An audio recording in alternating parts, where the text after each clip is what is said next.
1장입니다. 야고보서 1장.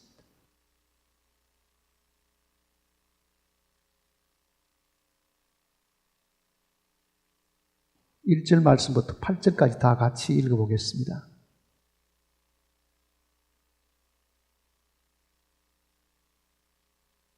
하나님과 주 예수 그리스도의 종 야고보는 흩어져 있는 12지파에게 문안하노니, 내 형제들아, 너희가 여러 가지 시험을 당하거든 온전히 기쁘게 여기라.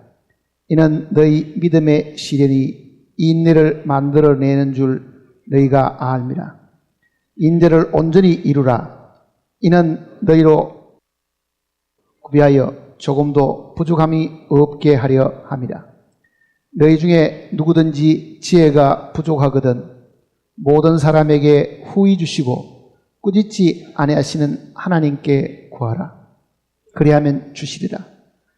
오직 믿음으로 구하고 조금도 의심하지 말라. 의심하는 자는 마치 바람에 밀려 요동하는 바다 물길 같으니, 이런 사람은 무엇이든지 주께 얻기를 생각하지 말라. 두 마음을 품어 모든 일에 정함이 없는 자로다. 기도하십시다.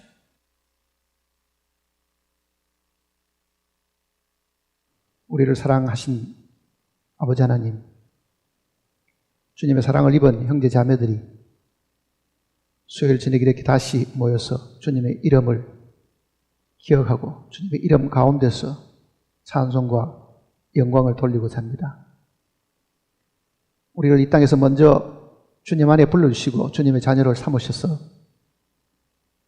무엇 때문에 이 땅에 살아야 되는지를 주님께서 많은 말씀으로 가르쳐 주셨습니다. 매일매일의 삶이 시간을 낭비하고 헛되이 보내는 일들이 없게 우리를 지켜주시고 돌봐주시옵소서. 주님 만나는 날 참으로 착하고 신실한 종이라는 칭찬과 더불어 주님의 그 기쁨에 함께 동참하는 저희들이 되도록 항상 저희들을 일깨워 주시고 인도해 주시옵소서. 함께 모인 심령들 마음을 주님께서 활짝 열어주셔서 기록된 말씀을 저희들이 함께 묵상하고 잘 때에 성령께서 하늘의 빛을 각 심령 속에 비추심으로 이 말씀의 참 뜻을 저희들이 깨달을 수 있도록 도와주시옵소서. 말씀으로 인해서 우리의 영혼들이 다시 한번 소생함을 입게 하시고 이 말씀의 주인공이신 주님으로 저희들이 기뻐하고 감사하는 시간이 되게 복을 허락해 주시옵소서. 마귀가 우리의 생각들을 흐트러 놓지 못하게 하시고 들어만 말씀을 먹어버리는 일들이 없도록 우리를 지켜주시옵소서. 우리를 죄악 가운데서 구원하신 주님께서 이 시간을 지켜주실 것을 간구드리옵고 주님의 이름으로 간절히 기도드립니다.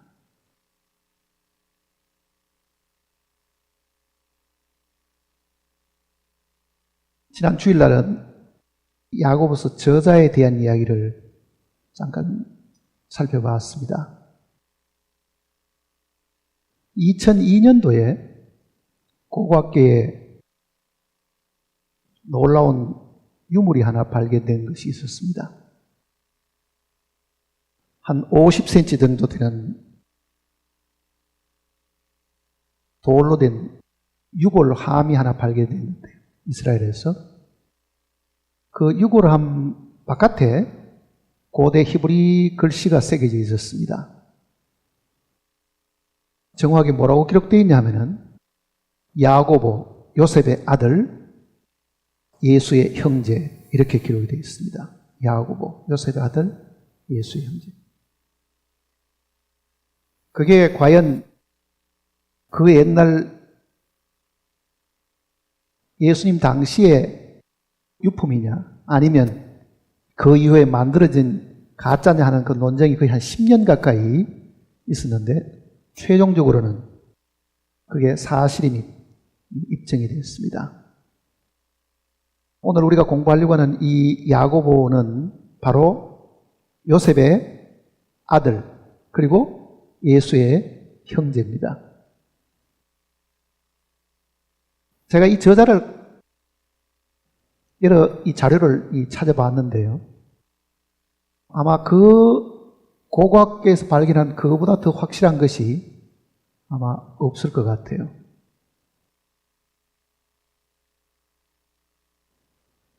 야고보서는 신약 성경 중에서 제일 먼저 기록이 되었다고 지금 알려져 있습니다. 물론 학자들 사이에서는 갈라디아서가 조금 더 먼저 기록되었을 것이라고 이야기하지만은 대다수 사람들은 만일 야고보서가 AD 46년이나 48년쯤 기록되었다고 보면 야고보서가 신약 성경 중에서는 제일 먼저 기록된 성경으로 알려져 있습니다. 먼저 성경이 기록되어 있었으면요, 다음 기록한 사람은 분명히 먼저 성경을 참고했겠죠. 예를 들면 요한복음 같은 경우는 복음서 내용 속에서는 제일 늦게 기록된 겁니다. 거의 AD 한 96년 그 무렵에 기록됐다고 보면은 마태복음 같은 경우는 그보다 훨씬 더 이전에 사실 기록이 되었거든요. 그러면 요한이 요한복음을 기록할 당시에는 이미 먼저 기록되어 있는 내용들을 분명히 참고했을 것이다 하는 걸 사실 알 수 있습니다. 그러면 야고보서가 만일 신약 성경 중에 제일 먼저 기록되었다 하면은 야고보는 참고할 만한 성경이 구약 성경 이외에는 별로 없었겠죠. 그러면 여기에 담겨져 있는 이 내용은 그가 누구에게 듣고 배운 이야기를 여기에 기록을 했겠는가 하는 것을 우리가 한번 생각해 볼 필요가 있는 겁니다. 야고보는 이 내용 속에 특별히 인용하는 그 구절도 별로 없습니다. 구약 성경이 이렇게 되어 있는데 이걸 이렇게 옮겨온 그런 내용도 거의 없죠. 그런데 5장으로 되어 있는 이 야고보서의 전체 절수가 108절 정도 됩니다. 108절. 이 108절 되는 이 내용 속에 가장 많이, 그리고 비교를 해보면요, 어디서 이 내용들을 거의 이렇게 알고 자기가 이걸 표현했는가 하면요, 마태복음 5장에서부터 7장 내용 속에 들어있는 소위 산상수훈 내용들이 그 속에 한 19절 이상 여기 지금 스며들어 있고 그 내용을 야고보가 잘 설명을 해준 겁니다. 그러니까 야고보서 내용을 저도 공부를 하는 동안에는요, 사실은 참고할 만한 책들이 별로 없어요. 야고보서 내용을 보면은. 루터 같은 사람은 야고보서는 지푸라기 같은 서신이라고 이야기할 정도로 굉장히 비하를 했거든요. 이거는 사도적 권위가 없는, 별 가치가 없는 성경이라고 맹비난을 사실 했습니다. 물론 루터는 많은 실수를 했죠. 그것 때문에 실수했는데, 제가 이 내용을 계속 읽고 한 절씩 단어까지 가만히 이렇게 찾아보는 동안에는요, 이게 굉장히 놀라운 책이라는 걸 저도 이제 알고 있습니다. 물론 이게 분량이 작으니까 우리는 이렇게 좀 도입하기가 쉬운데, 이 내용 속에 담겨 있는 이 내용이 마태복음 5장, 6장, 7장의 내용을 거의 자기 말로 표현을 한 겁니다. 그거는 무슨 이야기냐면 이미 소화를 다 시키고 그거를 다시 이야기한 거죠. 그러면은 마태복음 5장, 6장, 7장은 뭐를 두고 하는 이야기냐? 우리가 지금 표현할 때는 마태복음 5, 6, 7장은 천국의 헌법과도 같은 겁니다. 하늘나라의 헌법과도 같은 것이다. 그 얘기잖아요. 마태복음은 처음 시작할 때도요, 유대인의 왕으로 나시니가 어디 계시냐고 그러죠. 그러니까 나라가 있고 이 나라에 왕이 오셔가지고, 누구십니까? 예수님이잖아요. 왕이 오셔가지고 그 자기 나라의 백성은 어떤 사람이 되어야 되느냐, 그리고 그 백성은 무엇을 하고 살아야 되느냐, 어떻게 살아야 되느냐. 그러니 한 나라의 규범과 규례와 그리고 마땅히 지켜야 될 큰 규례 같은 것을 다 설명한 것이 마태복음 5장, 6장, 7장입니다. 그러니까 마태복음 5, 6, 7장 절수가 거의 111절 정도 될 거예요. 그 분량하고 지금 야고보서 분량하고 분량으로 봐서는 거의 같지요. 하나는 108절 정도 되고 이거는 111절 정도 되면 거의 분량이 같은데요.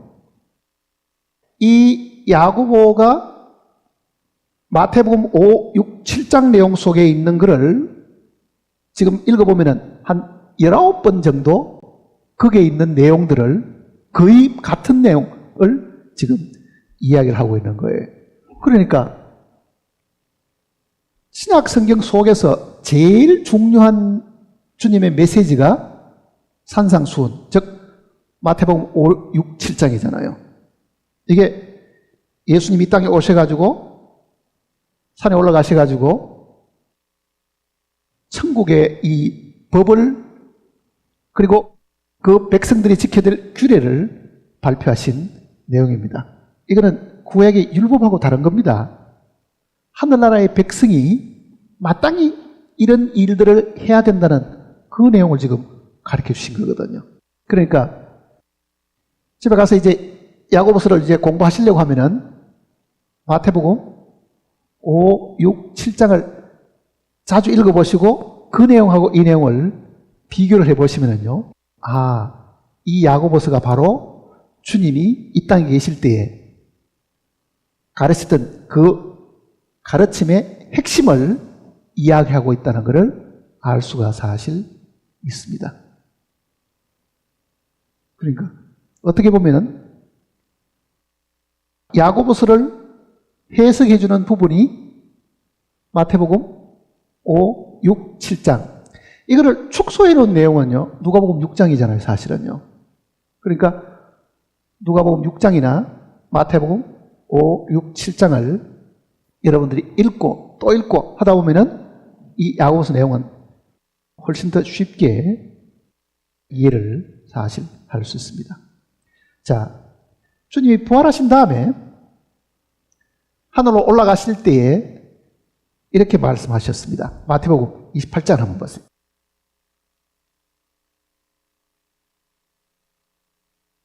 마태복음 28장.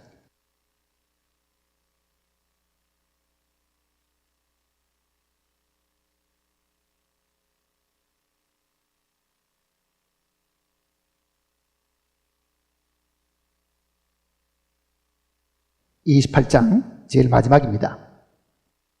19절.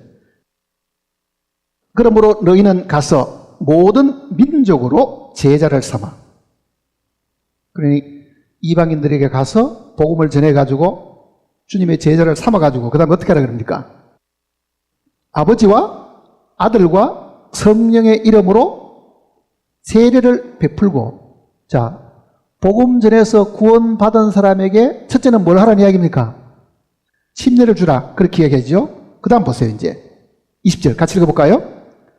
내가 너희에게 분부한 모든 것을 가르쳐 지키게 하라. 여기 보면은 첫째는 복음을 전한 다음에 반드시 침례를 주라고 이야기하고, 둘째는 명령이 뭐냐면요, 이 구원받은 사람에게 내가 너희에게 뭐 한다고 그럽니까? 분부한. 그 말은 무슨 뜻입니까? 이거는 명령으로 주신 것이잖아요. 이거는 하나님의 법입니다. 이거는 하늘나라의 헌법이라고 해요, 사실은요. 이 분부한 내용이 뭐냐? 주님이 이 땅에 계시는 동안에 가르침의 그 핵심은 마태복음 5장, 6장, 7장입니다. 그러니까 그 내용을 가르쳐 주라는 이야기예요. 그러니까 이 산상수훈, 즉 마태복음 5, 6, 7장이 주님이 이 땅에서 가장 중심을 두고 가르치신 내용입니다. 그러니까 이거는 이방인에게 주신 계명보다는 누구에게 주신 것 같아요? 제자된 사람에게 주신 거죠. 그러니까 마태복음 5, 6, 7장 내용이 구원받은 사람들이 어떻게 주님의 뜻을 이루고 행하고 살아야 되는가, 굉장히 중요한 내용이 그 속에 사실 담겨 있는 겁니다. 그러니까 이게 지금 분부하는 이 분부한 모든 것은 가르침의 핵심인데, 그 가르침의 핵심이 산상수훈, 그 마태복음에 있는 그 세 장이 그 내용입니다. 그 다음에는 가르쳐 어떻게 하라고요? 지키게 하라 그러잖아요. 지키게 하라. 자, 우리의 신앙생활은요, 성경이 가르쳐준 내용들을 하면은 하나는 진리에 해당하는 부분이 있습니다. 이거는 대부분 가르침이고 교리잖아요. 또 하나는 실천적인 부분이 반드시 있게 되어 있다고요. 예를 들면은 에베소서 같은 경우는 6장인데 앞에 3장은 교리에 대한 이야기잖아요. 교회가 무엇이며 우리가 그 속에 어떻게 들어가게 되었는가. 그리고 나머지 3장은 그 안에 들어와 있는 사람들이 무엇을 어떻게 하고 살아야 되는가, 이 실천적인 내용이 나머지 3장이거든요. 그러면은 주님이 마태복음 5, 6, 7장을 이야기하실 때는요, 이거는 8복, 8가지 복을 먼저 말씀하셨는데, 그거는 백성된 사람에 대한 자질에 대한 이야기고, 그 백성된 사람이 무엇을 행하고 살아야 되는가, 그 얘기입니다. 무엇을 행하고 살아야 되는가. 그게 마태복음 내용인데, 야고보서는 바로 그 주님이 핵심적으로 말씀하셨던 그 내용을요, 자기 내용으로, 자기 말로 이거를 다시 설명해 주고 있는 내용입니다. 그러니까 야고보서는 우리에게 뭐를 가르쳐줍니까? 교리를 가르치는 게 아니고 실천적인 명령하는 부분을 가르치고 있는 거죠. 이거를 행해야 구원을 받는다고 이야기하는 게 아니고, 구원을 받았으면은 마땅히 이거를 행하고 살아야 된다, 그걸 이야기하는 거예요. 마땅히 이걸 하고 살아야 된다. 그러니까 예수님께서도 모든 족속으로 제자를 삼고, 그 다음에는 침례를 주고, 그 다음에는 내가 분부한 것을 가르쳐 지키게 하라. 그러면은 구원받은 사람에게도 반드시 지켜야 될 주님의 계명이 있다는 것을 생각해야 됩니다. 나는 구원받았으니까 끝났다가 아니라, 구원받았으면은 그 나라의 백성이 합당한 법이 있고 그 법을 반드시 지켜야 된다. 그 법이 마태복음 5, 6, 7장도 있고 지금 야고보서 1장부터 5장 내용 속에 들어있습니다. 그러니까 읽어보면서 이해가 안 되면은 다시 마태복음 5, 6, 7장을 읽어보시면 됩니다. 자, 마태복음 5, 6, 7장을 읽으면요, 이게 모세의 율법보다도 더 어렵다고 생각한다고요. 사실은요, 더 어렵다고 생각하는 거죠. 왜 그렇습니까? 오리를 가자면은 심리까지 가고, 그것을 하면 속까지 벗어주고, 뭐 그런 걸 따져보면은 이게 과연 가능하겠는가? 오른밤을 치면은 왼밤도 돌려대라. 이게 과연 정말 실천이 가능한 이야기냐? 그런 회의적인 생각을 우리가 하게 되는데도요, 분명히 주님은 그 내용을 우리에게 명하셨죠. 그게 어떻게 이루어지는가에 대한 것은 이 야고보서 공부하는 지금 그걸 이야기하려고 하는 게 아니고, 분명히 하늘의 백성된 사람, 예수 그리스도를 따르는 제자들이 실천적으로 지켜야 될 주님의 법이 있다. 그러니까 그 법이 지금 앞에는 복음서 내용 속에 있었고, 지금 야고보서는 바로 그 내용을 다시금 우리에게 이야기를 해주는 이야기입니다. 다시금 이야기해 주는 거예요. 자, 머릿속에 대충 그렇게 정리하시고 이 야고보서를 지금 한번 살펴보기를 바랍니다. 1절입니다. 1장 1절. 하나님과 주 예수 그리스도의 종 야고보는, 자, 이렇게 표현한 것은 야고보가 처음입니다. 바울은 주 예수 그리스도의 종, 예수 그리스도의 종 바울은 이렇게 표시했는데 이걸 이중적으로 지금 이야기하고 있는 겁니다. 하나님의 종, 그리고 또 누구라는 얘기입니까? 주 예수 그리스도의 종, 그 말입니다. 그렇게 되면 어떻게 됩니까? 예수 그리스도가 곧 누구라는 이야기입니까? 하나님이시다, 그 얘기잖아요. 내가 하나님의 종이기도 하고 또 나는 주 예수 그리스도의 종이다. 그 말은 삼위일체의 하나님을 우리가 믿고 있기 때문에 나사렛 예수를 하나님으로 시인한 거잖아요, 이 내용은요. 그런데 당시의 유대인들은 예수님을 하나님으로 믿지를 않았습니다. 그저 위대한 선지자쯤으로 알았지 예수님을 하나님으로 사실 믿지를 않았습니다. 그러니 이 야고보가 자기 위치를 설명할 때 내가 유대인인데, 그렇잖아요. 자기가 유대인이잖아요. 유대인인데 같은 그 유대인들 사이에서는 나사렛 그 예수를 하나님으로 인정을 하지 않았는데 나도 그렇게 인정을 하지 않았던 사람인데 왜? 살아있을 때는 못 믿었잖아요. 그런데 부활하신 주님을 자기가 만나게 되었고 보니 이 육신적으로 오신 이분이 바로 하나님이시다. 그러니 나는 그 하나님의 종이기도 하고 또 육신의 나사렛 예수의 형태를 입으신 그분의 종입니다. 그 내용을 지금 이야기를 하고 있는 겁니다. 요한복음 한번 보세요. 요한복음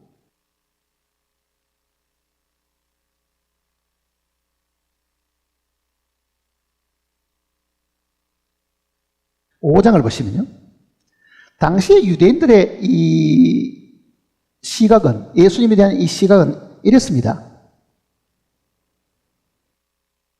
5장 17절에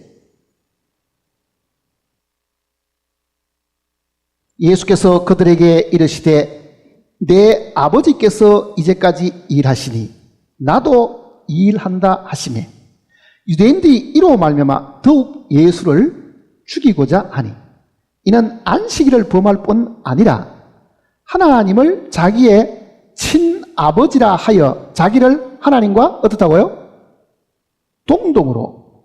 자, 예수님이 하나님하고 자기하고를 같은 위치에 두는 것은 유대인들이 불경하다고 생각한 거잖아요. 어떻게 인간의 몸으로 이 땅에 온 저 나사렛 예수가 하나님이겠느냐? 그러니 유대인들은 그분에게 듣고 배우기는 해도요, 예수가 하나님이라는 걸 인정하지 않았습니다. 그 당시에 유대인들이 그래서 예수를 십자가에 못 박아 죽이잖아요. 그런 마음 상태를 가진 그 유대인들에게 너희가 몰라서 그랬다. 나도 처음에는 몰랐는데 나중에 내가 부활하신 그 주님을 만나 뵙고 보니 그가 바로 하나님의 자신이고, 그 말이잖아요. 그거 바로 하나님 자신이고. 그러니까 하나님과 주 예수 그리스도의 종하는 이 말 속에는 하나님하고 예수님을 어떤 같은 동격으로 지금 선언을 하는 이야기가 그 속에 들어있습니다. 왜? 수신자가 누굽니까? 유대인들이거든요. 유대인들이 그거를 다시 가르쳐 주려고 지금 그렇게 이야기하고 있는 겁니다. 다시 1장으로 돌아가시면요, 야고보서 1장을 보시면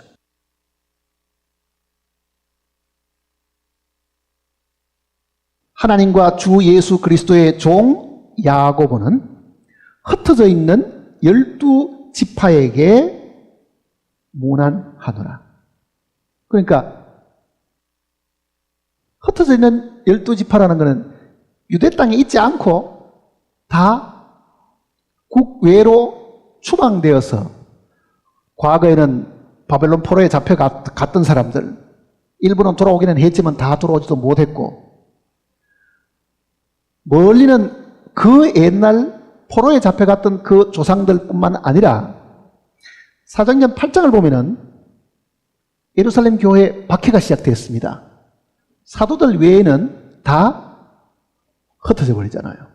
그 박해를 못 이겨가지고 다 뿔뿔이 국외로 흩어지는데, 그 흩어져 버린 그 자기들 동족 유대인들을 통상적으로 부를 때에 12지파 이렇게 불렀다, 그 얘기입니다. 12지파. 이거는 여기뿐만 아니라 지금 마태복음 내용 속에도 있습니다. 마태복음 19장 한번 보시면요. 마태복음 19장.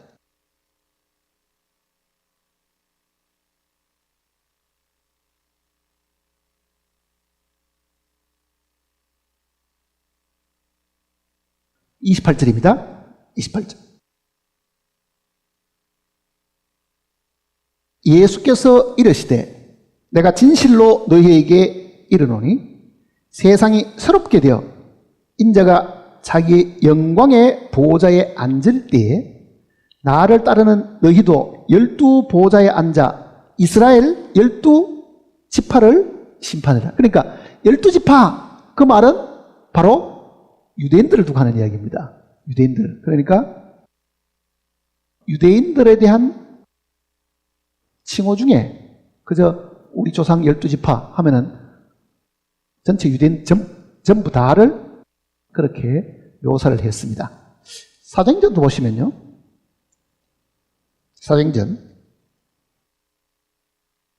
26장입니다. 사도행전 26장.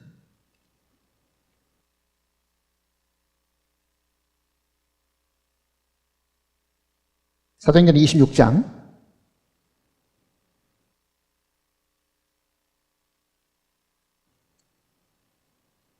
7절입니다. 26장 7절.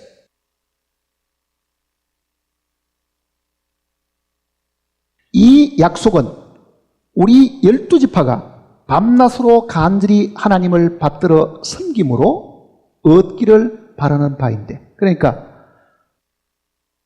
누가도 그러고 마태도 그러고 지금 요한도 유대인들을 통칭하면서 우리 12지파가 하는 것은 우리 유대인들이, 그 말입니다. 우리 유대인들이 그렇게 지금 이해를 하십니다. 자, 그러면 다시 이제 야고보서 1장을 보시면요. 1장 1절입니다. 야고보는 흩어져 있는 12지파에게, 그러니까 거기는 유대인이라는 말은 없지만은 이거는 바로 육신적인 유대인을 두고 하는 이야기입니다. 그러니까 야고보는 이 서신을 쓸 때에 유대인으로 구원받은 사람을 향해서 이 내용을 쓴 거예요. 유대인으로 구원받은 사람들. 2절을 보세요. 내 형제들아, 너희가 여러 가지 시험을 당하거든 온전히 기쁘게 여기라. 자, 1장 여기 지금 2절부터 시작해가지고 5장 요 마지막까지 내용 속에 야고보가 편지를 받는 이 수신자들에게 자주 표현하는 말이 내 형제들아, 혹은 내 사랑하는 형제들아. 이 표현을 5장 속에 15번 정도 언급했습니다. 그러면 한 장 내용 속에 평균 3번을 내 형제들아 이렇게 표현한 거죠. 혹은 내 사랑하는 형제들아. 그러니까 한번 생각해 보세요. 야고보가 편지를 쓸 때에 그 대상이 육신적인 유대인인 것도 있겠지만은요, 그 육신적인 유대인 중에 참으로 죄 사함 받은 자기 형제들에게, 그렇다고 하면은 그 야고보가 오늘 우리에게도 내 형제들아 이렇게 부르면은 우리는 이 서신을 읽을 때 어떤 생각이 들어야 됩니까?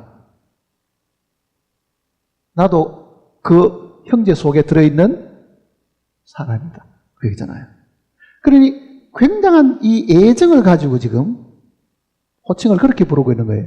내 형제들아. 이거를 내려가는 동안에 여러 번 이렇게 계속 내 형제들아 혹은 내 사랑하는 형제들아 이렇게 지금 권면하면서 이야기를 하고 있습니다. 자, 그 말은 무슨 뜻이냐면은 우리는 보통 사람들에게 뭘 이렇게 지적하려고 하면은요 음하게 보통 이야기하잖아요. 왜? 정신 차리라고 하려고 그러면은 웃으면서 이야기할 수는 없고 사랑을 가지고는 이야기를 못하고 뭐를 잘못한다고 생각하면 어떻게 해야 돼요?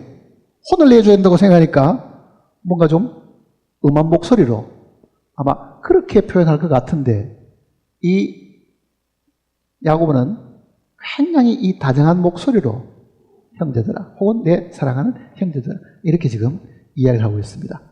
자, 2절 같이 읽어보면 이렇게 되어 있습니다.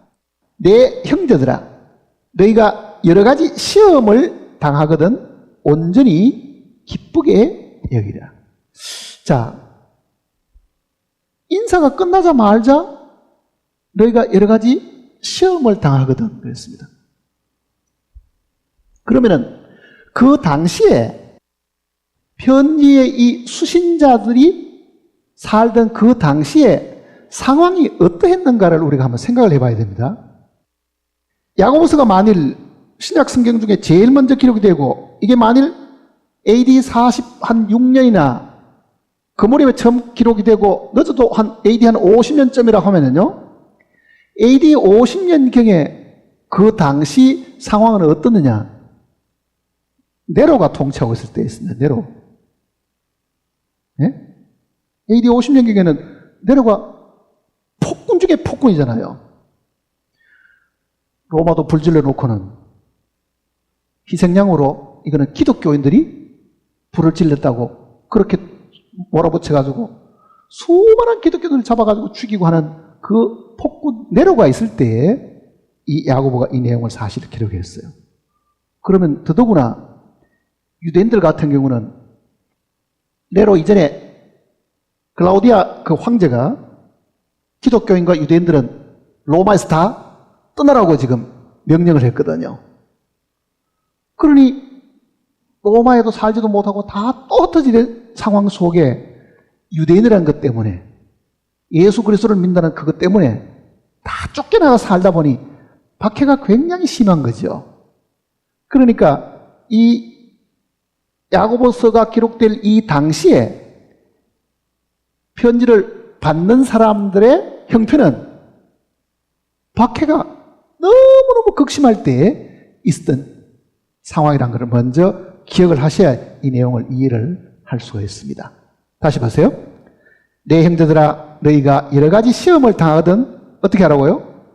온전히 기쁘게 여기라. 자, 시험을 당하고 있는 것을 알고 있기 때문에 이 편지를 쓰잖아요.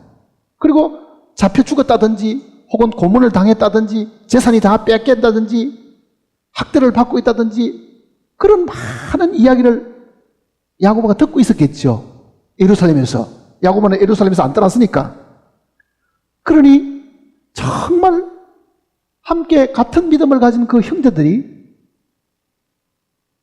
이 위정자를 통해가 그 당시에 이 폭군대로 같은 그런 악한 이 왕들의 통치 속에서 너무너무 고생을 당하는 그 이야기를 들으니 분명히 그가 무언가를 전해주고 싶은 이야기, 위로하고 싶은 이야기가 분명히 있었을 겁니다. 그러니 그 첫 이야기 내용 속에 너희가 여러 가지 시험을 당하거든 그랬습니다. 자, 이거는 우리도 마찬가지입니다. 우리도 시험을 당하는 우리에게 주님은 뭐라고 말씀하시는가? 자, 내용이 산상수훈에 있는 마태복음 5장, 6장, 7장 내용하고 같은 부분이 많다고 얘기했죠. 그럼 주님도 이 비슷한 이야기를 하셨겠어요? 안 하셨겠어요? 하셨겠죠. 마태복음 5장을 한번 보세요.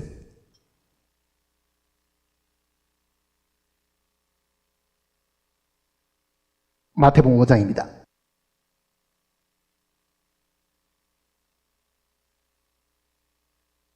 11절.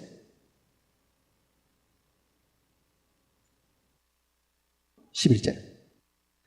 나로 말미암아 너희를 욕하고 박해하고 거짓으로 너희를 거스려 모든 악한 말을 할 때는 너희에게 복이 있나니. 그 다음 구절은 뭡니까? 기뻐하고 즐거워하라. 하늘에서 너희 상이 큽니다. 예수님이 하신 이야기하고 이 이야기하고 어때요? 맥이 같지요. 예수님 자기 때문에, 그 예수님을 믿는다는 그 믿음 때문에 온갖 박해와 수모와 욕을 얻어먹는 그 사람들은 욕을 얻어먹을 때 불안해하고 욕을 얻어먹을 때 신음을 하고 그러지 말고 어떻게 하라고요? 기뻐하고 즐거워하라. 아니, 아파 죽겠는데 뭘 어떻게 기뻐해요? 두들기 맞고 지금 짐승에게 뜯어먹히고 화형을 당하고 재산 다 몰수당하고 예수 믿는 것 때문에 그런 엄청난 물리적인 박해가 있는데 이걸 어떻게 기뻐하라고 주님은 이렇게 말씀하시는가? 이유가 있습니다. 왜 기뻐해야 됩니까? 하늘에서 어떻다고요? 너희 상이 크다. 자, 박해를 받는 사람들은 주님 때문에 박해를 받는데, 믿음을 지키기 위해서 박해를 받는데, 그게 박해받는 거로 끝이 나지 않고 뭐가 있다고요? 그 일로 인해 가지고 견디고 단련을 받게 되면 장차 그에 대한 하나님의 합당한 상이 있다. 그 얘기잖아요. 상이 있다. 자, 우리는 구원받은 거는요, 단순하게 믿음으로 구원을 받은 거잖아요. 상 받은 거는 뭡니까? 고난과 견딤과 인내와 우리의 수고가 사실 분명히 있어야 됩니다. 사실은요.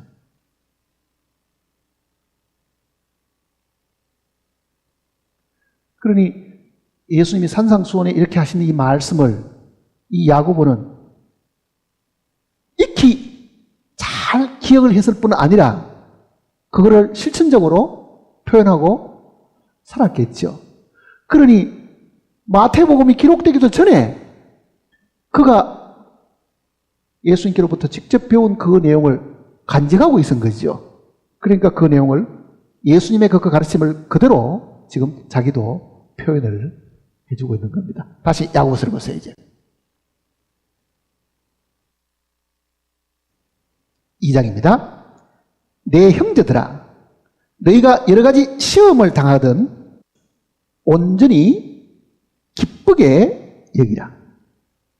자, 그렇게 되는 이유를 지금 이 야고보도 상 주는 거하고 무슨 관련된 이야기를 해야 되겠죠. 그게 12절에 나와 있습니다. 12절을 보세요. 시험을 참는 자는 복이 있나니 이는 시련을 견뎌낸 자가 주께서 자기를 사랑하는 자들에게 약속하신 뭐가 있다고요? 생명의 면류관을. 자, 예수님은 생명의 면류관까지는 이야기를 안 하셨는데요, 박해를 받고 주님의 이름 때문에 억울한 이야기를 듣고 욕을 얻어먹고 있으면은 상 받는 것도 있는 데다가 뭐가 있다고요? 나중에는 관을 하나 받아 쓰게 되는데 그 관이 생명의 면류관까지 받게 된다. 그러니 너희가 지금 이 로마 제국을 대항하지 말고, 그것 억울하다고 분하게 생각하지 말고, 그 박해와 시련이 있을 때 너희가 그거를 기쁘게 받아들이라. 그러면 반대로 이야기하면 어떻게 되겠어요? 불평하고 얼굴 찡그리고 괴로워하고 원통해하고 그렇게 받아들이면 어떻게 됐냐? 상이 줄어듭니다. 그러면요, 상이 줄어드는 거예요. 예수님이 곧 고난당하셨을 때 그랬을 것 같아요? 예수님이 십자가에 달리시기 전에 채찍에 맞고 막대기로 맞고 침뱉음 당하고 수모를 주고 할 때 예수님도 속으로 분해, 억울해 뭐 그랬었겠어요? 오히려 그 사람들을 향해서 어떻게 합니까? 저희가 알지 못하고 행하나니. 그러니까 주님이 그 박해를 그렇게 기쁨으로 이기신 것처럼 너희도 그걸 기쁨으로 이겨야 된다. 그러니 기쁨으로 그걸 받아들이라. 이거를 지금 특별히 권하고 있는 겁니다. 자, 야고보는 내 형제들아, 오늘 지금 우리 개인이 그 목소리를 든다고 생각해 보세요. 나는 예수 믿는 것 때문에 시어머니한테 혹은 남편한테 아니면 이웃한테 손가락질 당하고 예수쟁이라고 비난당하기도 하고 이단이라고 요거도 먹고 그러는 동안에 내가 지금 어떻게 하고 있는가? 그러잖아요. 내 이 한 가지 믿음 때문에 주님을 믿는다고 하는 이것 때문에 말씀을 따른다고 하는 이것 때문에 내 주변 사람들이 그렇게 할 때 나는 그 사람들에 대해서 어떤 태도를 가지고 있는가? 그게 실질적으로 지금 여기에 기뻐해야 될 이유를 설명해 주고 있는데 이거는 요한도 지금 이 이야기를 했습니다. 요한계시록 보시면요. 요한계시록 2장을 보시면요.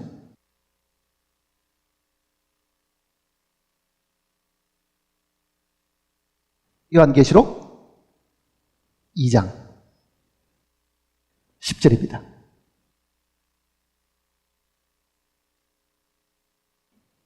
너는 장차 받을 고난을 두려워하지 말라. 볼지어다 마귀가 장차 너희 가운데서 몇 사람을 오게 던져 시험을 받게 하리니 너희가 10일 동안 환난을 받으리라. 내가 어떻게 하라고요? 죽도록 충성하라. 그리하면 내가 생명의 관을 내게 주리라. 자, 고난받을 때 정말 그것을 기쁨으로 받아들이고 주님에 대한 충성심을 버리지 않으면 반드시 하나님 우리에게 주시는 상급이 있는데 그게 생명의 멸관이다.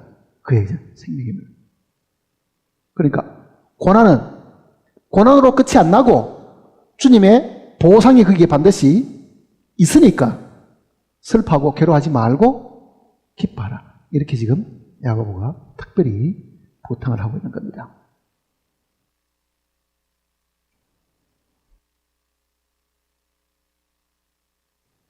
여기 지금 시험이라는 단어가 나오는데요. 시험. 우리말이 시험.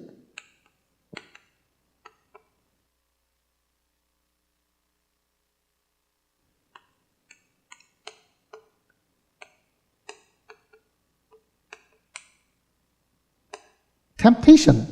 영어로는 이게 지금 이 구절을 보면 temptation이라는 단어가 있는데 이 단어의 본래 헬라어의 뜻은요. 페이라이모스라는 그 단어는 두 가지 뜻이 있습니다. 그러니까 이 시험이란 우리말로 번역될 때 시험이 두 가지 뜻이 있는데 그 두 가지 내용을 요 1장 내용 속에 두 가지 다를 이야기해 놨어요. 그러니까 첫째는 외부적인 겁니다. 밖에서 오는 거예요.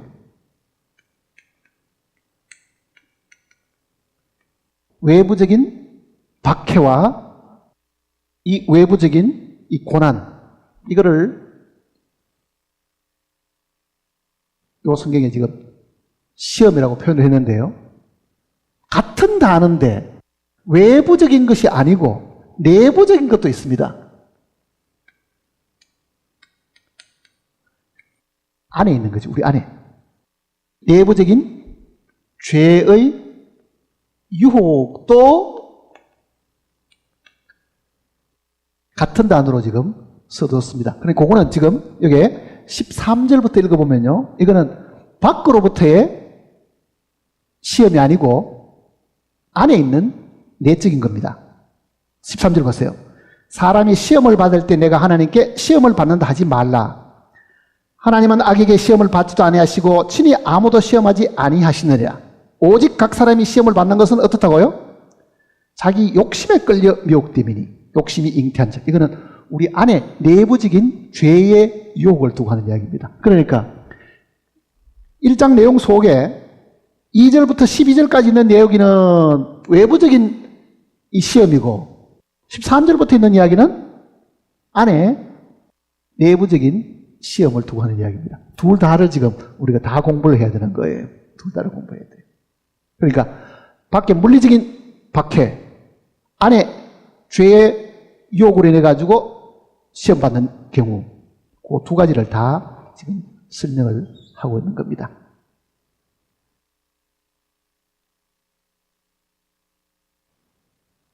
그 다음에 3절 보시면요. 이는 너희 믿음의 시련이 인내를 만들어내는 줄. 자, 믿음의 시련이 인내를 만들어낸다. 이 말이 이제 무엇인지를 한번 볼 필요가 있습니다. 베드로전서를 보시면요. 뒤로 넘어가셔서 베드로전서 1장 7절입니다.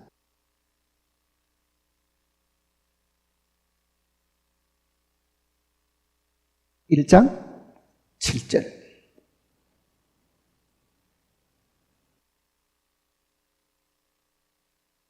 1장 7절. 이 1장 7절의 지금 개역 개정 성경이 미스한 부분이 있습니다. 잘못된 겁니다. 이거는 고쳐야 됩니다. 너희 믿음에 그 뭐라고 되어 있습니까? 확실함은 이렇게 되어 있죠. 이거는 본래 처음 있었던 개역 성경대로 그냥 둬야 돼요. 왜? 원어대로 하면 이것도 믿음의 시련 이렇게 되어 있습니다. 그러니까 믿음의 시련. 그러니까 개역 개정이 있기 전에 있었던 성경이 있었죠. 개역 성경. 그 개역 성경은 믿음의 시련 이렇게 되어 있습니다. 믿음의 시련. 근데 왜 이렇게 엉뚱하게 고쳐놨는지는 알 수가 없습니다. 이거는 개적 개혁에 믿습니다. 잘못된 겁니다. 너희 믿음의 시련은 그렇게 합니다. 너희 믿음의 시련은. 원어도 그렇게 되어 있습니다. 다른 영어 역본도 믿음의 시련이라고 되어 있습니다. 믿음의 시련은. 불로 연단하여도 없어질 금보다 더 귀하여. 이해가 잘 됩니까? 이 말씀이. 믿음의 시련은 불로 연단하여도 없어질 금의 시련보다도 더 귀하여. 이렇게 되어야 됩니다. 그러니까 여기도 시련이라는 말이 생략됐다고 생각하시면 됩니다. 자, 금을 연지할 때, 다룰 때 어떻게 합니까? 불순물을 빼기 위해 가지고 뜨거운 용광로에 넣어가지고 끓여버리면은 그 불순물이 다 흙이나 이런 거 다 빠져나가죠. 금을 정제하기 위해 가지고 금을 뜨거운 불에다가 이걸 녹여내는데요. 그러니까 순금을 만들기 위해 가지고 그 용광로에 뜨거운 불에다가 이렇게 녹이면은 그것도 금으로 봐서는 뭡니까? 시련이죠. 그러니까 지금 믿음의 시련, 그 다음에는 금의 시련, 그 뜻입니다. 믿음의 시련은 불로 연단하여도 없어질 금의 시련보다도 더 귀하여. 이렇게 되어야 됩니다. 금의 시련보다도. 자, 그러면 이 시련, 그리스도인들이 받는 박해와 고난과 핍박은 뭐라는 이야기입니까? 금을 정지할 때에 그 순금을 얻기 위해 가지고 뜨거운 불로 가지고 녹여내면 불순물이 흘러나가는 것처럼 내가 하나님께 받은 믿음이 있으면 이 믿음도 시련을 통해 가지고 어떻게 되야 됩니까? 더 값진 것이 된다. 그러니 시련을 겪지 않는 믿음은 아직도 쓸만한 믿음이 못 된다. 그 말입니다. 자, 믿음을 가지고 있습니까? 예수 그리스도를 믿는 믿음을 가지고 있냐고요. 문제는 믿음이 있다고 말하지만은요, 당신의 그 믿음은 한번 시련을 통과했습니까? 물으면은 아니요. 그러잖아요. 믿음을 통과해볼 겨를이 사실 없잖아요.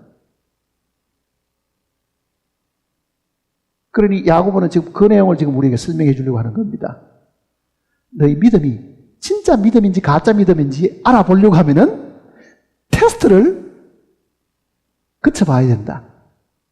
그러면은 믿음 옆에 있던 가짜들은 다 녹아내릴 거고 진짜가 뭔지를 거기에 남아있을 것이다.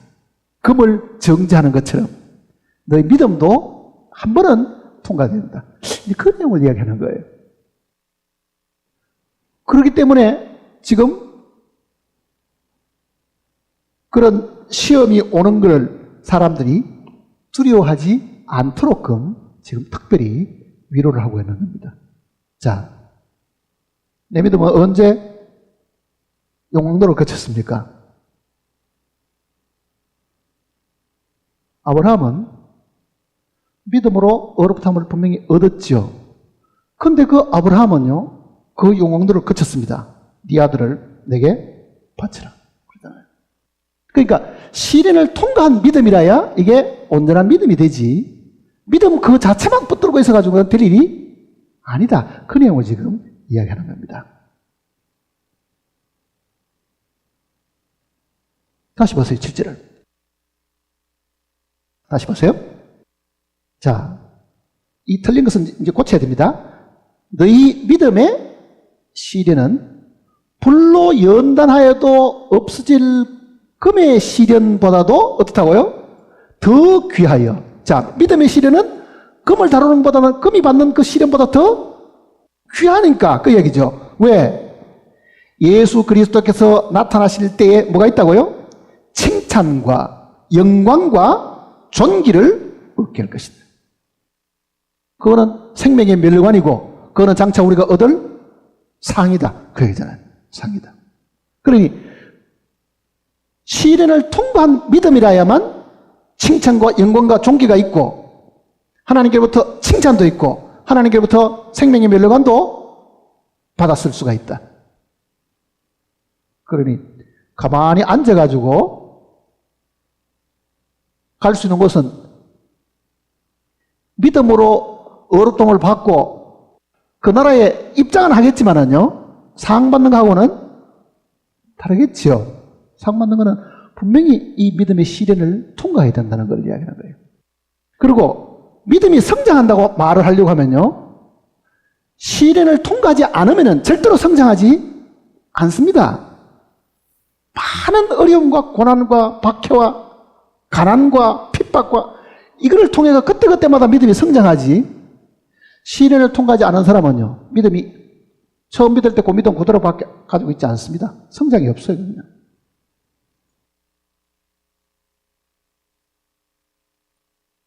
또 보세요. 우리 앞에 살았던 이 사람들도 믿음이 올 때 다 정말 기쁘게 지금 지내왔습니다. 사도행전 보시면요. 사도행전 5장을 보십시다.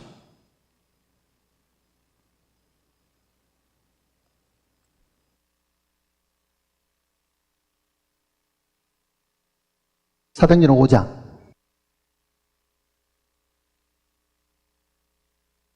41절입니다.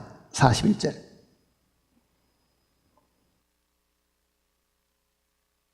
40절부터 보세요. 5장 40절. 그들이 옳게 여겨 사도들을 불러들여 어떻게 했다고요? 채찍질하며 예수의 이름으로 말하는 것을 금하고 놓으니 사도들은 그 이름을 위하여 능욕받는 일에 어떻다고요? 합당한 자로 여기심을 어떻게 해요? 기뻐하면서 공의 앞을 떠나요. 두들겨 맞고 실적으로 그렇게 맞는데도 그거를 기뻐했다 그러잖아요. 왜? 기뻐할 수 있는 그 이유는 고난을 많이 받고 내가 견디면 견딜수록 내 믿음의 시련을 통해 가지고 이 믿음이 더 깨끗해지고 나중에 하나님 앞에 칭찬과 영광과 존귀가 있고 상이 있고 멸관이 있다는 것을 알았기 때문에 그렇습니다. 앞으로 여러분이 어떤 어려움과 시련을 겪을지는 모르지만은요, 슬퍼하고 억울해하고 분해하고 그렇게 하지 말라는 이야기잖아요.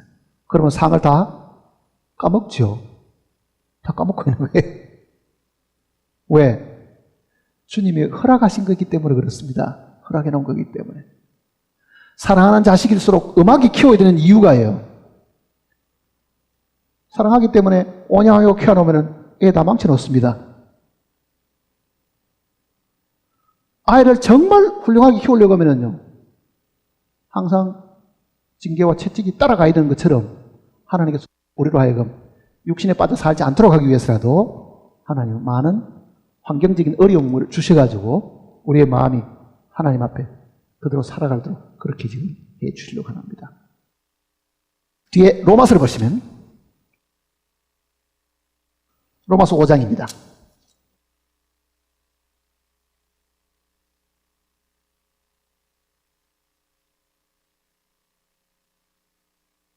로마서 5장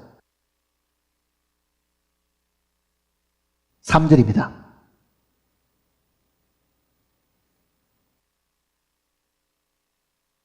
다만 이뿐 아니라 우리가 환난 중에도 즐거워하나니 이는 환난을 인내는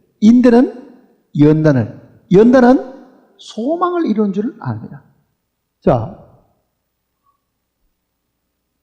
환난은 뭐가 옵니까? 그 다음에는 인내는 연단을. 이 연단이라는 말은 단련하는 겁니다. 단련과 같은 말입니다. 그 다음에는 소망. 인내라는 거는요, 수동적으로 누가 나를 괴롭힐 때에 찔러 견디는 것이 인내가 아닙니다. 이거는 더 능동적이고 오히려 그거를 적극적으로 받아들이는 의지의 활동이라고요. 그러니까 환난이 오면은 내가 뜻을 세워서 그거를 기쁘게 받아들이겠다는 나의 능동적인 의지가 반드시 사실 필요한데 그 의지를 세워가지고 단련을 받아야 된다. 자, 몸이 잘 단련된 사람, 그건 무슨 뜻입니까? 평소에 운동을 하고 참고 견디가지고 몸을 튼튼하게 만드는 거죠. 그러니까 환난, 인내, 연단, 즉 이게 단련된다는 뜻이에요. 단련되는 것. 그러니 우리의 믿음은 단련돼야 됩니다. 믿음 그 자체로 있는 게 아니라 환난을 통과하면서 정말 잘 가꾸어진 단련된 몸이 있는 것처럼 우리는 하나님 앞에 잘 쓰임받기 위해서라도 우리 믿음이 잘 단련되어 있습니다. 그러면 그게 온전한 소망과도 관계. 이 소망은 뭡니까? 장차 우리가 하나님께 받을 상이잖아요. 영광과 존귀와 상급이잖아요.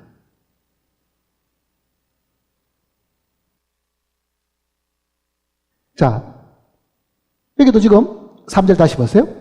다만 이뿐 아니라 우리가 환난 중에도 어떻게 했습니까? 즐거워하나니. 자, 우리 앞에 살았던 이 사도들은 주님의 그 말씀 그대로 살았잖아요. 마태복음 5장에 있었던 그 내용을 정말 기쁨으로 받아들이고 즐거워하고 있었죠. 우리도 그렇게 해야 된다는 뜻입니다. 그게 믿음을 가진 사람들의 삶의 표현이다. 그 얘기입니다.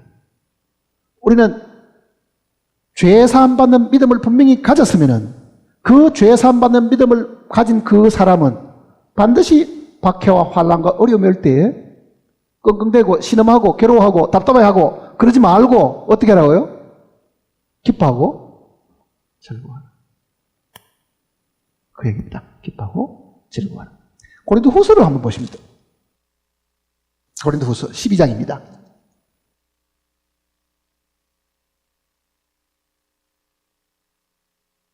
고린도후서 12장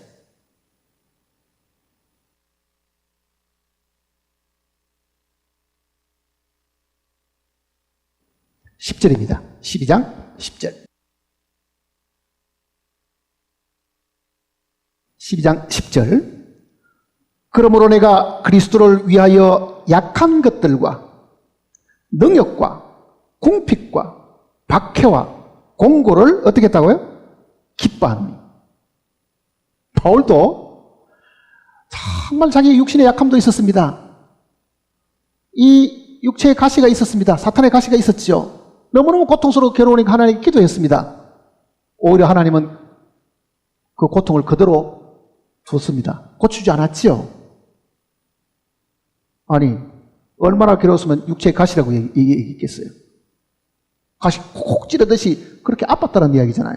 그런데 그런 약한 것들과 그 다음에 능력과 궁핍, 가난한 것과 박해와 공고를 짜증내고 불평하고 원망하지를 않고 그는 기뻐했다. 왜? 이는 내가 약할 그때에 강하다. 하나님 하신 그 말씀을 지금 분명히 깨달은 거죠. 내 능력이 약한 데서 온전하의 짐이라. 그 하나님의 말씀을 듣고 보니 능력을 바라는 사람은 정말 자기가 극도로 약해져야 됩니다. 최고로 약해지는 게 뭐겠어요? 죽음이잖아요. 매일 생활 속에서 날마다 죽는 것 경험을 하게 되면은 주님의 능력은 100% 나타나게 된다. 내가 50% 살아있으면 주님의 능력은 50%밖에 나타나지 않는다 말과도 같은 이야기입니다. 그 다음 골로새서 한번 보세요. 골로새서 1장. 골로새서 1장입니다.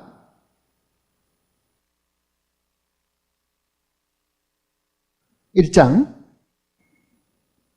11절입니다. 1장 11절. 그의 영광의 힘을 따라 모든 능력으로 능하게 하시며 기쁨으로 모든 견딤과 오래 참음에 이르게 하시고. 자, 견디고 오래 참을 때도 반드시 여기는 기뻐해야 된다. 기뻐해야 된다. 왜? 그게 우리의 왕이신, 장차 우리가 들어갈 그 천국의 왕이신 왕의 명령이라고요. 악한 말로 너희를 비난하고 욕할 때 너희가 기뻐하고 즐거워하라. 이는 하늘의 너희 상이 큼이라 그러잖아요. 그러니까 지금 이 명령을 먼저 우리 앞에 살았던 이 성도들은 생활 속에 그대로 표현하고 살았습니다. 그게 실천적인 부분이잖아요. 실천적인 부분. 자, 교리적으로는 믿음으로 구원받는 걸 다 알지만은 믿음으로 구원받은 사람이 실제 살아있는 그 믿음을 가지고 있다고 하면은 생활 속에서는 그런 박해와 시련 속에서 우리는 한탄하고 원망하고 불평하고 짜증 부리고 슬퍼하고 그럴 게 아니고 기뻐해야 된다. 기뻐해야 된다. 그게 그리스도인의 실질적인 삶이 돼야 된다. 그거를 지금 이야기하는 겁니다. 한 곳을 더 보십시다. 히브리서 보시면요. 히브리서 10장입니다. 히브리서 10장.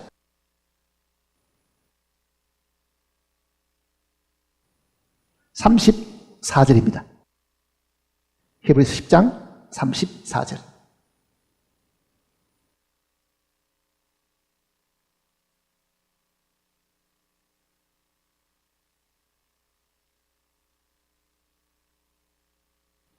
(34절입니다) 너희가 갇힌 자를 동정하고 너희 소유를 빼앗기는 것도 기쁘게 당한 것은 더 나았고 영광 소유가 있는 줄 압니다. 자, 예수 믿는 것 때문에 로마 제국의 재산도 다 몰수당했습니다. 다 내쫓기잖아요. 아이고 억울해라. 내가 저 재산을 어떻게 모아놨는 건데 밤낮 일해가지고 간신히 모아놓은 거 집안한 사람한테만 홀라당 뺏겠다. 아이고 억울해. 밖에 가서 땅 치고 부원하고 우는 게 아니라 그때도 어떻게 했다는 얘기입니까? 기쁘게 그러잖아요. 기쁘게 당한 것은 이거 빼앗겨 봐야 이거는 쇠하고 없어질 것이지만은 이렇게 내가 빼앗긴다 하더라도 내가 받을 소유가 있는데 그거는 영원한 것이다. 그게 하나님 나에게 주시는 소유가 따로 있다. 그거를 지금 알고 있었다는 영구한 소유, 즉 없어지지 않는 유업이 내게 있다. 그거를 지금 알고 있습니다. 그래서 35절이 있는 겁니다. 그러므로 너희 담대함을 버리지 말라. 이것이 어떻다고요? 큰 상을 얻게 한다. 빼앗기도 그거를 웃음으로 기쁨으로 대하는 것이 담대함이잖아요. 두려움에는 담대함이 줄어드는 건데 빼앗긴데도 즐거워하고 기뻐할 수 있으면 그게 담대함인데 그 담대함에는 반드시 뭐가 있어요? 상이 있다. 그러잖아요. 상이 있다. 상 받기를 원하십니까? 상 받기를 원하시느냐고요? 아유, 나는 지옥 안 가고 천국 가는 거 해도 감지덕진데 나는 상 하나도 없어도 돼. 그런 사람은 이제 자기 살고 싶은 대로 살면 되고, 정말 영원한 이 유업이 있다는 것을 우리가 확실하게 안다고 하면요, 박해와 시련과 어려움이 올 때에 그거를 기뻐하고 성경대로 오히려 하나님이 나에게 주는 상급이 있으므로 다 가져가도 할 수 없다. 그렇게 우리가 대할 수가 있다. 그렇게 지금 이야기합니다. 다시 야고보서를 보십시다. 이제 뒤로 넘어가시면 야고보서 4절입니다. 인내를 어떻게 하라고요? 온전히 이루라. 이는 너희로 온전하고 구비하여 조금도 부족함이 없게 하려 합니다. 자, 예수님의 이야기대로 하면 이 이야기도 예수님의 이야기 속에 있겠지요. 왜? 야고보는 분명히 이 산상 이 수원을 거의 체험한 사람 같아요. 그러니까 그 인용을 많이 했는데요. 예수님도 그러면 분명히 지금 여기 나와 있는 이 이야기, 4절 같은 경우, 인내를 온전히 이루라. 이는 너희가 온전하고 구비하여 하는 말은 완벽하여 그 말입니다. 조금도 부족함이 없게 하려면. 자, 다시 그러면은 마태복음 5장을 한번 보세요. 여기 해당되는 말씀이 있는지 보세요.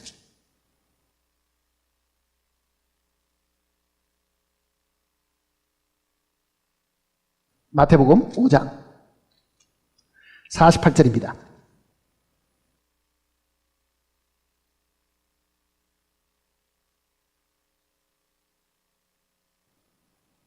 (48절) 보면 이렇게 되어 있습니다.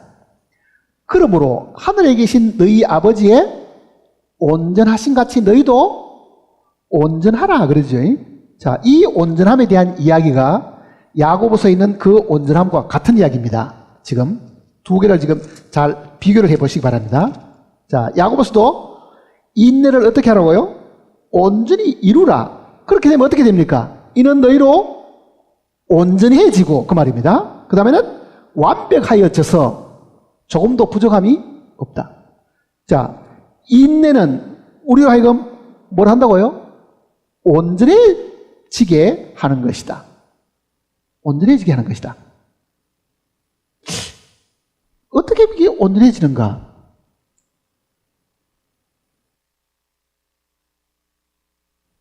이 답은 마태복음 내용 속에 있습니다. 자, 마태복음을 한번 다시 보세요, 이제.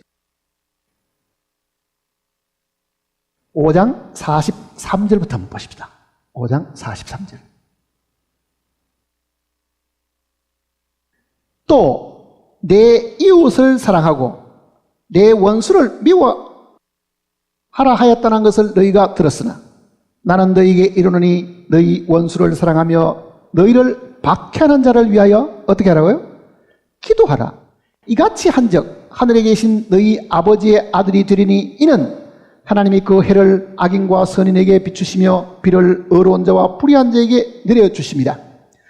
너희가 너희를 사랑하는 사람을 사랑하면 무슨 사항이 있으리요? 세리도 이같이 아니하느냐? 또 너희가 너희 형제에게만 무난하면 남보다 더한 것이 무엇이냐? 이방인들도 이같이 아니하느냐? 그러므로 하늘에 계신 너희 아버지의 온전하신 것 같이 너희도 온전하라. 자, 온전해져야 된다는 것은 야고보도 그렇게 이야기하고 주님도 그렇게 말씀하시죠. 온전해지는 것. 우리가 온전해져야 된다. 완벽해진다는 뜻입니다. 완전해진다는 뜻이죠. 완전.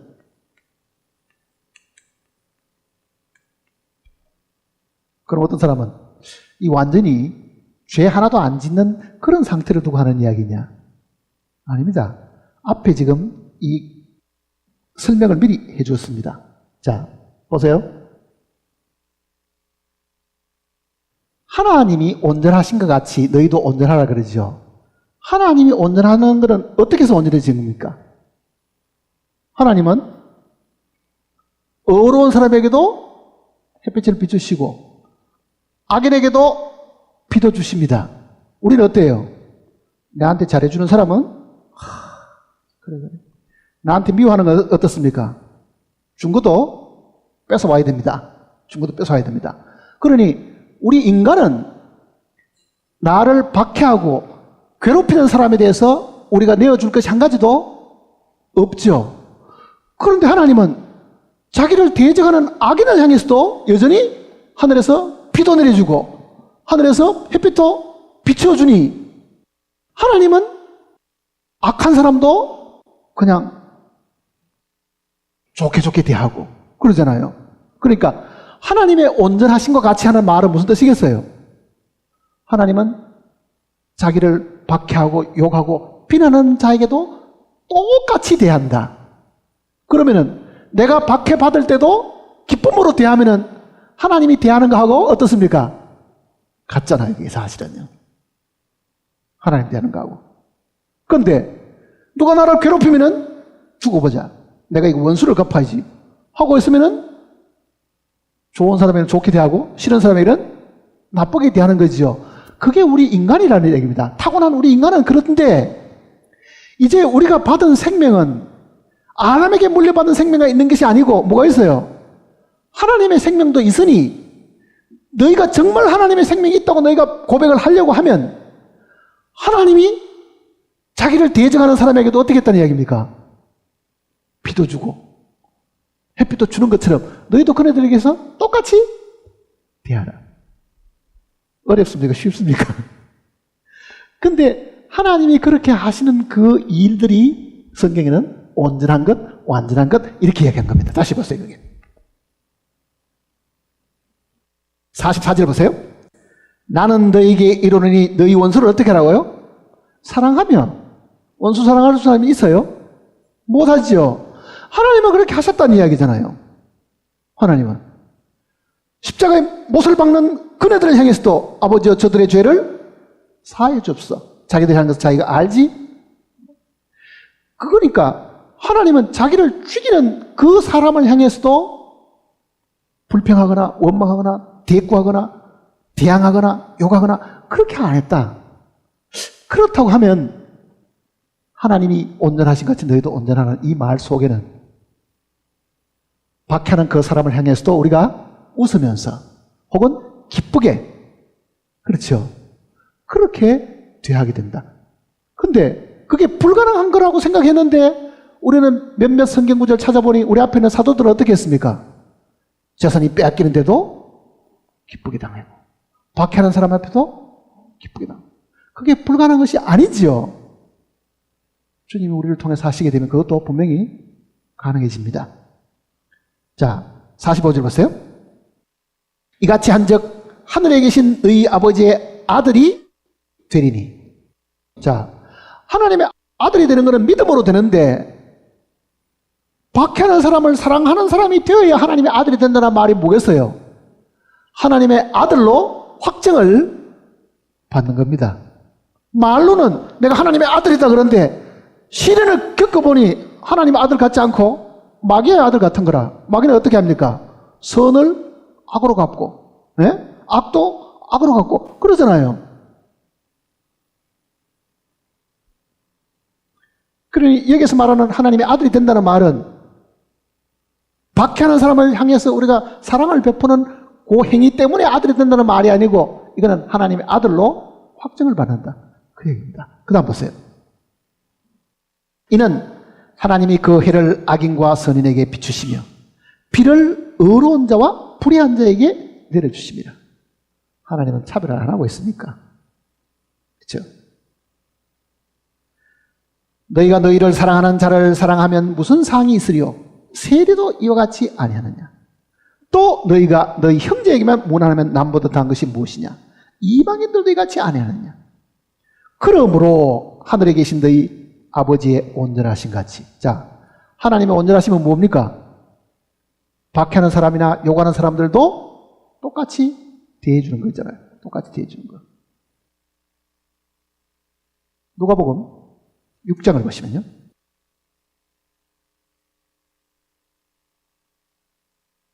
누가복음 6장.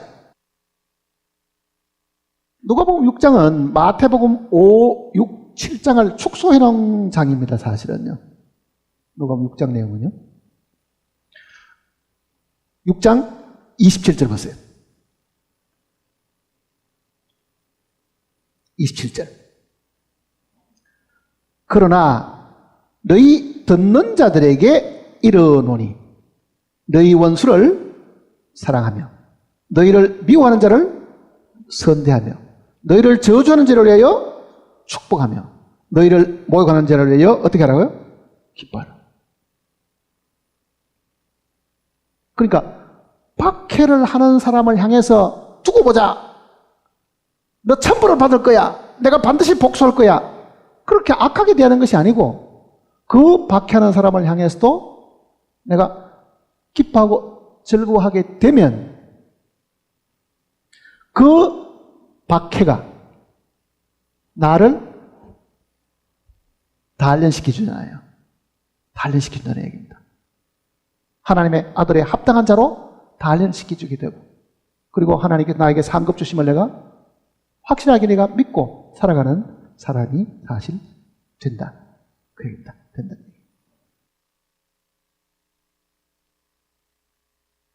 다시 야고보서를 보십시다. 이제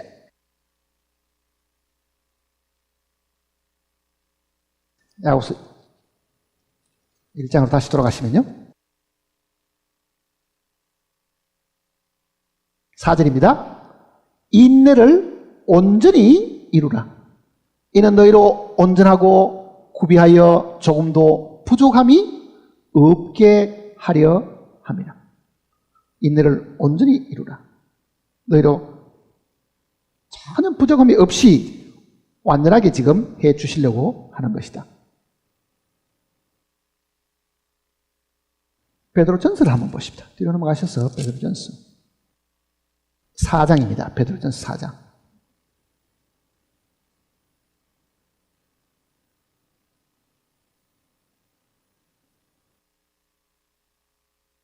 베드로전서 4장 12절을 보십시다.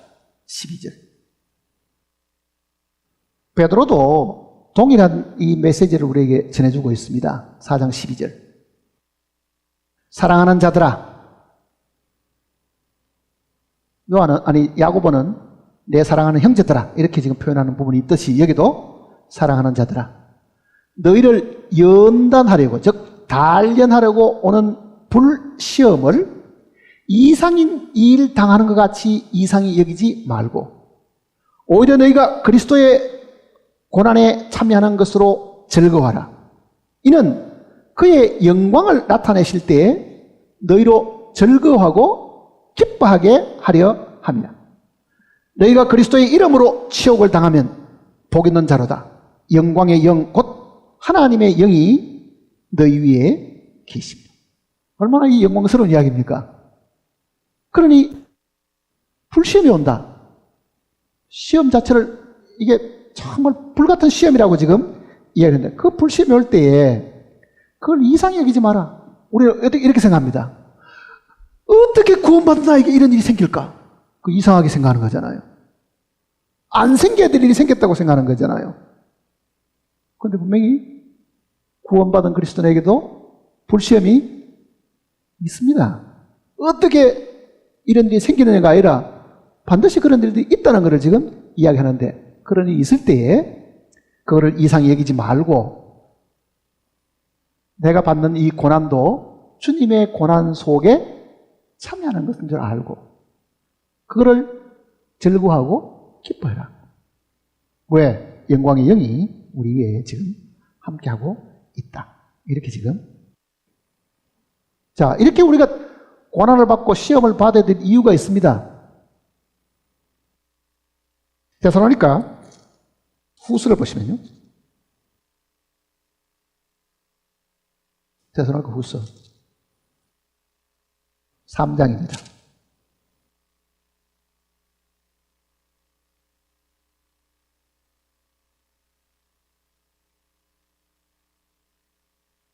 (5절입니다) 3장 5절.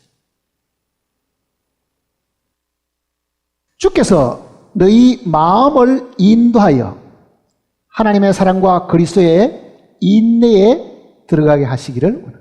자, 우리는 그리스도의 고난에도 참여해야 되고 그리스도의 인내에도 들어가야 된다. 그 말이 무슨 말이겠습니까? 주님이 받으신 그 고난이 불평하지 않고 원망하지 않고 복수하려고 마음도 먹지 않고 그게 주님의 그리스도의 이 고난이잖아요. 그 고난 속에 우리가 들어가는 경험을 해야 된다고 지금 이야기하고 있는 겁니다. 한 곳을 더 보시면요.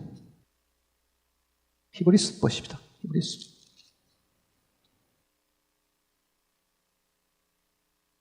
히브리서 10장입니다.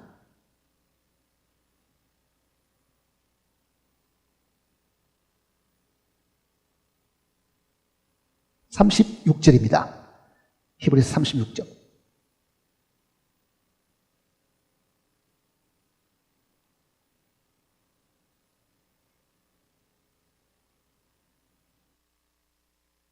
너희에게 인내가 필요함은 너희가 하나님의 뜻을 행한 후에 약속하신 것을 받기 위함이라. 자, 인내를 하지 않고 못 견디고 불평하고 그대로 떠나버리면은 하나님께서 우리에게 주신 약속을 받을 수가 없고 상을 받을 수 없고 생명의 멸류관도 받을 수가 없다. 그 나라의 백성은 될지 모르지만은요, 그 나라에 들어가서 주님과 더불어 왕노릇하고 멸류관을 쓰고 다스리는 그런 지위 속에는 들어갈 수가 없음을 지금 미리 우리에게 가르쳐 주고 있는 겁니다.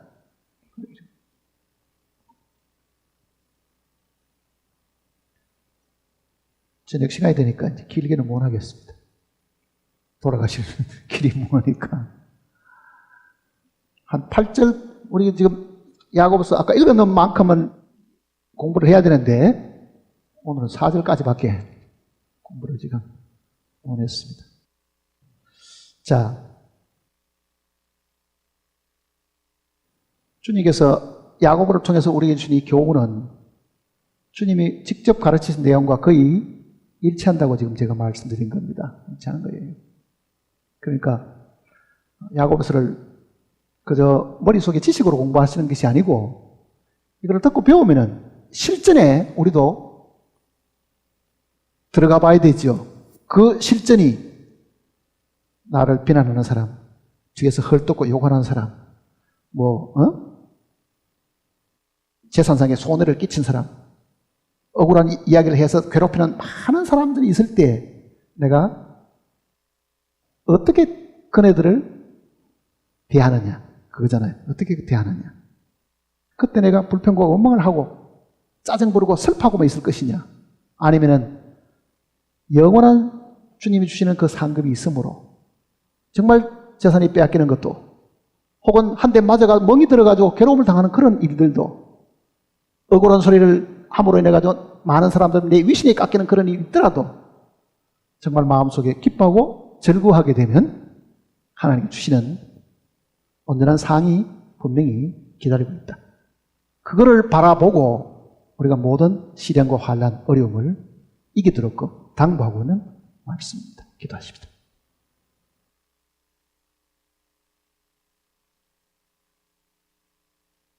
아버지 하나님, 이 땅을 살아가는 동안에 우리가 겪을 많은 어려움과 시련을 주님께서 먼저 아셨고 그 어려움과 시련이 있을 때에 기뻐하고 즐거워하도록 늘 부탁을 하셨습니다. 이런 많은 고난과 어려움을 통해서 우리가 단련을 받음으로 장차 하나님께서 우리에게 주시려고 하는 쇠하지 않고 영원한 상급이 있음을 우리에게 보여주셨습니다. 함께 말씀을 들은 심령들 한 사람도 이 말씀을 놓치지 않고 붙들고 생활 속에 실천하고 살아갈 수 있도록 각 심령을 붙들어 주시고 권고해 주시옵소서. 주님 앞에 섰을 때 정말 주님의 그 칭찬과 주님이 우리에게 주시는 그 상급을 우리 중에 모두가 다 받을 수 있도록 주님 우리를 도와주시옵소서. 우리는 말로는 주님의 오심이 가까웠다고 자주 이야기를 하는데도 정작 우리는 그 주님의 오심에 준비하지 않고 살아갈까 심히 두렵습니다. 우리의 매일의 삶 속에서 주님 만날 당당함을 저희들이 항상 준비하고 살아갈 수 있도록 도와주십소서. 우리를 죄악 가운데서 구원하신 주님께서 우리의 남은 삶과 시간을 인도하시고 이끌어 주실 것을 부탁드렸고 우리 주님의 거룩하신 이름으로 간절히 기도드립니다.